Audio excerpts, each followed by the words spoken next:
Hi, everybody. I thought I'll go live today because I felt compelled to start something instead of recording and scripting and also editing a video.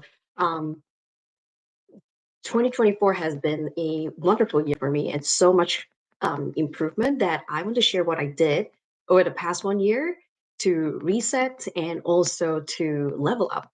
I want to share some of my experiences, some of the habits I did. I would say 6 things that really changed my life, and I want to share with you. So let's get started. And if you're here, if you don't know me, I'm Dr. Gia, and I am a physician researcher, associate professor in medicine. And I started uh, this journey as a researcher 5 years ago and had a lot of success. But I think the breakthrough really happened a year ago, and I want to share. So, first thing is I invested a lot in my physical health.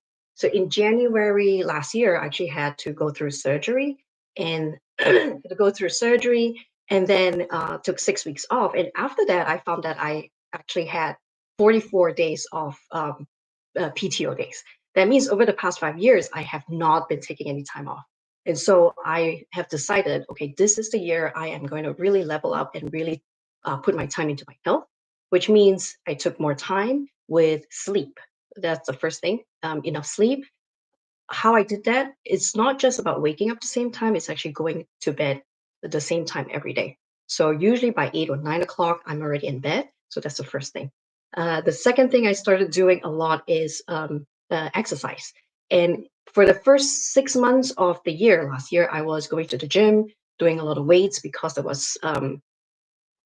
I know that anybody age 40 and above, you start having massive decline in your muscle mass. And so that's the first thing I did. I want to do gain weight, gain muscle mass, lift weights. And when you increase your weight and muscle mass and do strength training, you not only increase the muscle mass, you also improve the bone strength. So that was really important to me.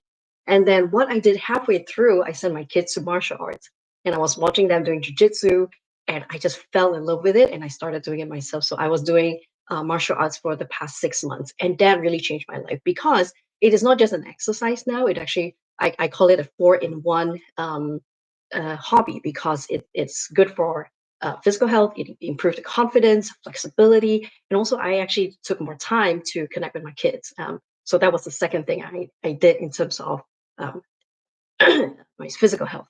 And then the third thing is about diet. So in the past, I used to, as a physician, as when you're trained by every Friday, you get grand rounds and you eat pizza.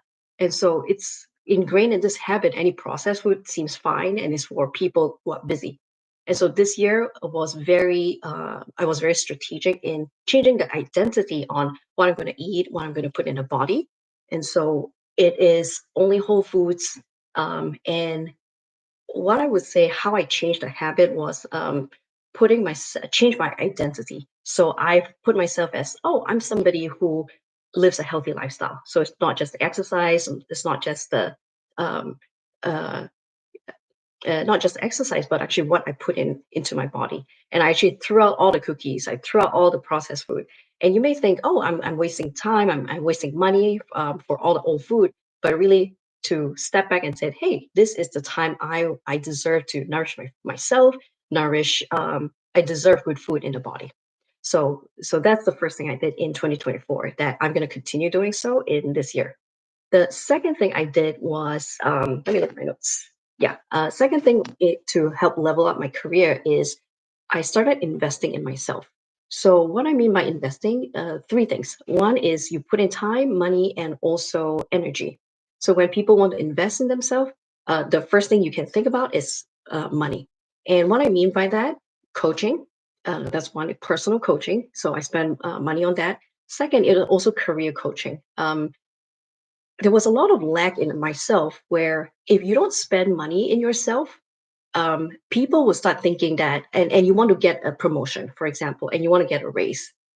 It is very difficult to convince somebody to give you a raise when you don't invest in yourself and you can't expect the division or your department to invest in you. So I think the biggest leap is even putting the energy and money in coaching really help build the confidence and also the inner work that helps say, oh, if you're somebody who loves yourself and invests in yourself, other people will start investing in you as well. So that's the second thing. The third thing I did was changing the consistency, maintaining consistency in all different domains of my life. So what I mean by that is I love clothing, fashion. So which is I love being elegant, poised. So at work, I'm always working, wearing nice clothes. But at home, I was wearing tattered t-shirt. At home, I'm wearing things that something that has been kept for many years. I also had this lamp that had a lampshade that was broken, and it was still functional, but I kept it because it was functional. I realized that if I'm not consistent throughout my life, there is a disconnect there. So I started leveling up myself that I need to be consistent throughout different parts of my life. I have to show love to myself at work and at home, and also the way I present to my family, to the way I go out. So just being consistent throughout the different areas of my life, that was really important to me. And when you have consistency in your identity, you start to believe in yourself more. You start to trust yourself more, and you start to feel like um, you you don't have to lie. When you wear beautiful clothes outside but ugly clothes at home, it feels like you're performing. And so I don't want to feel like I'm a performer. So now when I'm doing the same thing at home and outside, and I speak the same way at home and outside, there's this internal consistency that makes me feel like I'm now confident, and I don't have to lie or pretend or perform. I think that's the main thing. When you're performing, you're no longer speaking for your soul and speaking for your heart. And I think that is one of the biggest breakthrough for me, is being able to speak for my soul and for my heart. Um, Third, I think the fourth thing I would say that really changed my life past year was to only take in positive vibes. So what I mean by positive vibes, in the past, you want to fit in. So sometimes people speak at the water cooler or maybe the Keurig stand, and people start talking and gossiping, talk about people. Yeah, Elon Musk, for example, there were a lot of people who did not like Elon Musk, and they start talking about it. Or there's another physician that had, and people are just gossiping. So what I used to do is like, oh yeah, agree, just want to be likable. But then I realized that this is programming me subconsciously to start judging people. And when I start judging people, I'm also judging myself. So what I started switching is I only take in positive vibes. If somebody's gossiping, any negativity, I step away. And so how do you step away from gossip or negativity? In my heart, I'm not available for that. That's the first thing I say. And the second thing I start doing is I say, oh, I see. And I move away. Oh, I got to go back to my patient. Oh, I got to see my patient. And I don't give too much reaction to it, and that way they shut it down. And they can continue their gossip if they want, but I'm not available for that sort of thing. Another few things that really help with this positive vibe is that if somebody is complaining about how things are not going their way, I also step away. And when things quote unquote bad happens to me, I flip the switch. So instead of saying, "Oh, I need to do this, I need to do this, I need to go in," or "I'm on call," I say, "I get to be on call. I get to mentor my fellow." For example, let's say you're driving and you see a red light. So people are like, "Oh, I wish the day where all green light is you see green light throughout the whole journey. There's no traffic jam." But then I flip the switch and say, every time I see a red light, oh, great, I get to listen to my podcast more. Oh, great, I get to listen to this song even more. So that really helped change the positivity in me. And one more thing I would say is really important. All the input you have is also important. It's not just the people, social media, and also media. It can also influence our subconscious. So I started listening carefully about choosing my music carefully. So I used to love uh, music that are just very poppy. I love the dancing sort of music. But when I hear lyrics that are not consistent with my values, I no longer listen to them. So that's really important to me too. And when my kids are complaining a lot, what I do is I step back and say, I'm not available for your negative vibes. Or with kids, I like to say, I don't want your negative juju around me. So they usually step back and they need to reset their positive vibes before they come back to me. So these sort of small changes I did over the past 6 months really helped me feel more happy, at peace, on how things have been for me.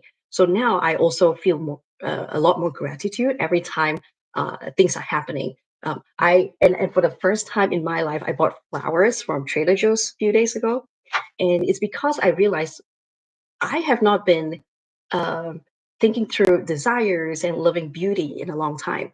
Because growing up as a middle class family and immigrant, we are always taught everything has to be practical. You don't need flowers because flowers are not practical.